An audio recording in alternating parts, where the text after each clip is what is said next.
Baik, Assalamualaikum warahmatullahi wabarakatuh. Halo semuanya, saya Andrian Rizal. Saya adalah dosen dan peneliti.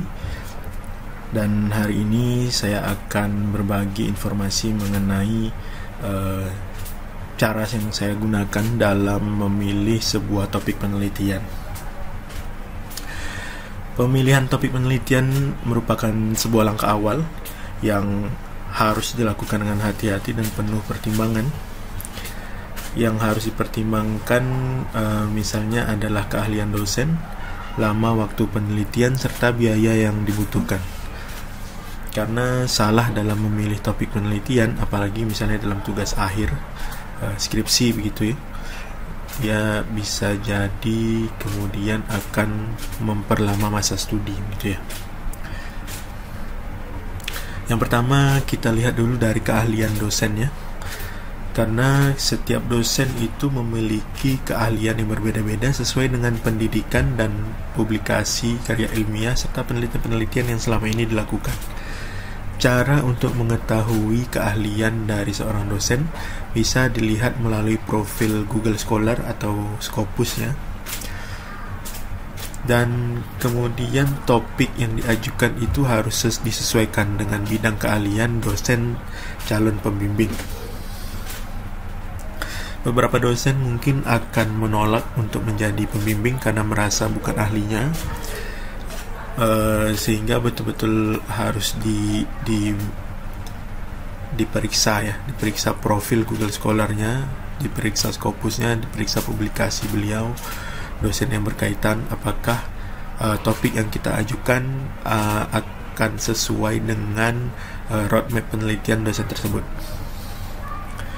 Selanjutnya, waktu penelitian perlu jadi bahan pertimbangan karena beberapa topik mungkin saja akan membutuhkan waktu yang lebih lama, atau misalnya topik dengan metode eksperimen mungkin akan butuh waktu yang lebih lama dari survei karena ya bisa jadi ada kontaminasi sehingga harus diulang gitu. Dan atau malah metode survei yang bisa jadi butuh waktu yang lebih lama karena misalnya mengkaji dari sisi waktunya, misalnya mengambil datanya harus pada musim hujan dan musim kemarau. Berikutnya tentu biaya penelitian. Harus ada gambaran mengenai biaya penelitian yang kira-kira dibutuhkan. Misalnya untuk penelitian di laboratorium kita mungkin akan butuh untuk menyewa alat ya seperti mikroskop atau membeli bahan seperti alkohol dan lain-lain. Atau di penelitian lapangan yang misalnya membutuhkan biaya perjalanan, atau kalau misalnya harus menjangkau daerah tertentu di perairan kita harus menyewa kapal gitu ya. Ini harus diperkirakan dari awal sehingga bisa jadi bahan pertimbangan juga dalam nanti memilih topik penelitian. Nah, setelah mempertimbangkan minimal tiga hal tadi, maka selanjutnya bisa dilakukan misalnya menganalisis penelitian-penelitian yang sudah dilakukan oleh senior atau alumni, dan kemudian coba susun daftar topik penelitian yang diminati. Misalnya diambil 10 yang paling diminati lalu dieliminasi menjadi 3 begitu ya.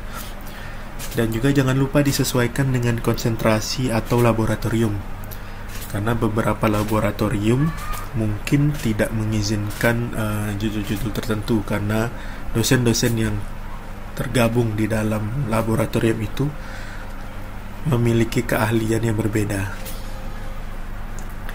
Selanjutnya mungkin dari 3 topik penelitian yang paling diminati tadi dibawa diskusi dulu dengan calon dosen pembimbingnya untuk disesuaikan ya dengan roadmap penelitian dosennya. Cara lain untuk mencari topik penelitian misalnya adalah dengan memperhatikan bagian saran pada sebuah artikel ilmiah. Biasanya di bagian akhir dari artikel ilmiah ada bagian saran, dan di saran itu isinya adalah penelitian lanjutan gitu. Apa misalnya saran dari peneliti yang saat ini dilakukan untuk penelitian yang akan datang pada bidang terkait. Yang kedua, bisa menggunakan Open Knowledge Map. Untuk pembahasan mengenai Open Knowledge Map ini mungkin nanti akan ada video tersendiri. Tapi intinya melalui Open Knowledge Map ini kita bisa mencari apa saja yang sudah diteliti pada topik yang kita masukkan sebagai kata kunci gitu. Oke, itu saja rasanya untuk bagian awal ini mengenai topik penelitian. Jadi untuk pemilihan topik penelitian, coba pertimbangkan keahlian dosen, lalu lama waktu penelitian serta biaya yang dibutuhkan. Untuk kemudian bisa didiskusikan dengan calon dosen pembimbingnya dan disesuaikan dengan roadmap dosen tersebut. Itu saja mungkin dari saya. Selamat mencari topik penelitian.